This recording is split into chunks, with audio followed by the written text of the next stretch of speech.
గారు తదుపరి సింహరాశి వారికి ఈ వారం ఎలా ఉండబోతోంది? ఏదైనా పరిహారాలు ఏమైనా పాటించాలా?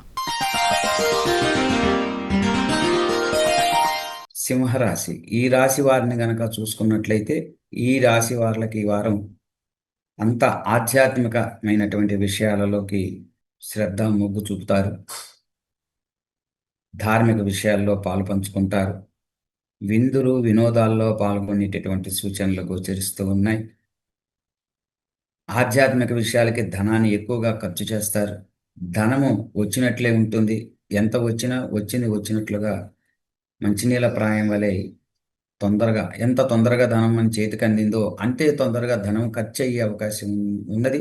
అది కూడా ధర్మబద్ధమైనటువంటి ఖర్చుగానే వెళ్ళే అవకాశాలు ఉన్నాయి. అన్యూజువల్ సోర్స్ అయితే కాదు, కానీ మొత్తం మీద ఒక మంచి విషయాలకి మంచి వాటికి సంబంధించిన విషయాలనే ధనం ఖర్చు అయ్యే సూచనలు గోచరిస్తున్నాయి. మొత్తం మీద అనుకూలమే ఉన్నప్పటికీ ధనం విషయంలో కొంచెం జాగ్రత్త వహించటం అనేటటువంటిది మంచిది. కంటికి సంబంధించినటువంటిది కొద్దిపాటి సమస్యలు వీరికి ఉంటూ ఉంటాయి. ఒక రకంగా చెప్పాలంటే ఈ సంవత్సరం మొత్తం కూడా ఉంటూ ఉంటాయి ఈ రాశి వారికి. ఎందుకంటే మనకి ప్రతి వారం కంటి సమస్య అని చెప్తున్నాను. నేను గత వారంలో కూడా చెప్పి ఉండటం జరిగింది. అందుకని అది కొంచెం ప్రతి వారంలోనూ ఎంతో కొంత ఈ కంటికి సంబంధించినటువంటి సమస్య వీళ్ళకి కొంచెం నీరు గారటం లాంటివి కానివ్వండి, శబ్దం ఇటువంటివి ఏదో చిన్న చిన్న స్వల్పపాటి సమస్యలు ఉండే అవకాశాలు ఉన్నాయి. అందుకని కంటికి సంబంధించిన విషయంలో జాగ్రత్తలు చాలా అవసరం. ఈ రాశి వాళ్ళకి ఈ వారంలో వీరు చేసుకోవాల్సినటువంటి పరిహారం ఏంటంటే గణపతి ఆరాధన చేయటం అనేటటువంటిది చాలా ఉత్తమం. ఆ, అట్లానే గణపతి దేవాలయానికి తరచూ వెళ్ళటం సందర్శించటం అనేటటువంటిది మంచిది.